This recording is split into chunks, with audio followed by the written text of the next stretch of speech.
देखिए, आज सबको पता था कि आज विपक्ष का मार्च होगा और हम लोग इलेक्शन कमीशन में आएंगे और अपना ज्ञापन और अपनी जो भी हम लोग को जो बातें अपनी रखनी थी, जो भी नेताओं को बातें रखनी थी, वो इलेक्शन कमीशन के सामने हम लोग रखेंगे और उनसे हम लोग जानकारी प्राप्त करेंगे। लेकिन आप देखिए किस तरह से इतनी भारी संख्या में सांसद यहाँ आए और उनके साथ किस तरह का व्यवहार किया गया। उनको गिरफ्तार करके आप देख रहे हैं कि आप यहाँ लाया गया प्रशासन, दिल्ली पुलिस के द्वारा सरकार के दबाव में इस तरह का लाया गया। मुझे ये नहीं समझ में आ रहा कि आखिर इलेक्शन कमीशन किसके दबाव में काम कर रही है। वो सांसदों से मिलने से इतना डर क्यों रही है, वो मतलब कतरा क्यों रही है।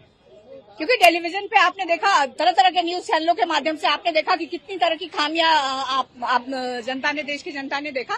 तो हमारे मन में भी बहुत सारे क्वेश्चन है जो हम इलेक्शन कमीशन के सामने रखना चाहते हैं। आपने देखा कि एक मल्टीपल वोटर्स है या ये है, और कहा गया जो सरकार के सूत्रों के हवाले से एक बहुत न्यूज SIR के ऊपर आया कि बहुत सारे विदेशी नागरिक है, बांग्लादेशी है, आपको म्यांमार के। लेकिन आप वहीं पे देखिए सुप्रीम कोर्ट में जो हलफनामा 700 पेज का दायर किया गया, उसमें एक भी दूसरे देश के नागरिकों का उसमें जिक्र नहीं है। देखिए, आज सबको पता था कि आज विपक्ष का मार्च होगा और हम लोग इलेक्शन कमीशन में आएंगे और अपना ज्ञापन और अपनी जो भी हम लोग को जो बातें अपनी रखनी थी, जो भी नेताओं को बातें रखनी थी, वो इलेक्शन कमीशन के सामने हम लोग रखेंगे और उनसे हम लोग जानकारी प्राप्त करेंगे। लेकिन आप देखिए किस तरह से इतनी भारी संख्या में सांसद यहाँ आए और उनके साथ किस तरह का व्यवहार किया गया। उनको गिरफ्तार करके आप देख रहे हैं कि आप यहाँ लाया गया प्रशासन, दिल्ली पुलिस के द्वारा सरकार के दबाव में इस तरह का लाया गया। मुझे ये नहीं समझ में आ रहा कि आखिर इलेक्शन कमीशन किसके दबाव में काम कर रही है। वो सांसदों से मिलने से इतना डर क्यों रही है, वो मतलब कतरा क्यों रही है। क्योंकि टेलीविजन पे आपने देखा, तरह तरह के न्यूज चैनलों के माध्यम से आपने देखा कि कितनी तरह की खामियां आप जनता ने, देश की जनता ने देखा। तो हमारे मन में भी बहुत सारे क्वेश्चन है जो हम इलेक्शन कमीशन के सामने रखना चाहते हैं। आपने देखा कि एक मल्टीपल वोटर्स है या ये है, और कहा गया जो सरकार के सूत्रों के हवाले से एक बहुत न्यूज SIR के ऊपर आया कि बहुत सारे विदेशी नागरिक है, बांग्लादेशी है, आपको म्यांमार के।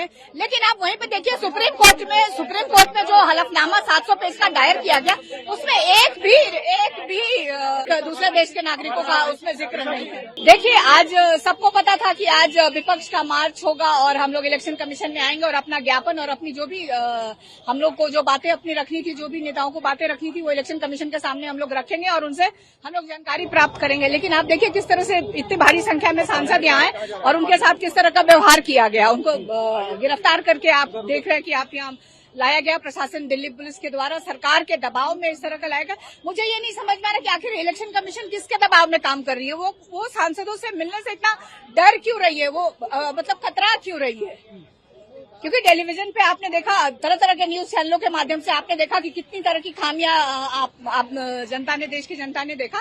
तो हमारे मन में भी बहुत सारे क्वेश्चन है जो हम इलेक्शन कमीशन के सामने रखना चाहते हैं। आपने देखा कि एक मल्टीपल वोटर्स है या ये है, और कहा गया जो सरकार के सूत्रों के हवाले से एक बहुत न्यूज SIR के ऊपर आया कि बहुत सारे विदेशी नागरिक है, बांग्लादेशी है, आपको म्यांमार के।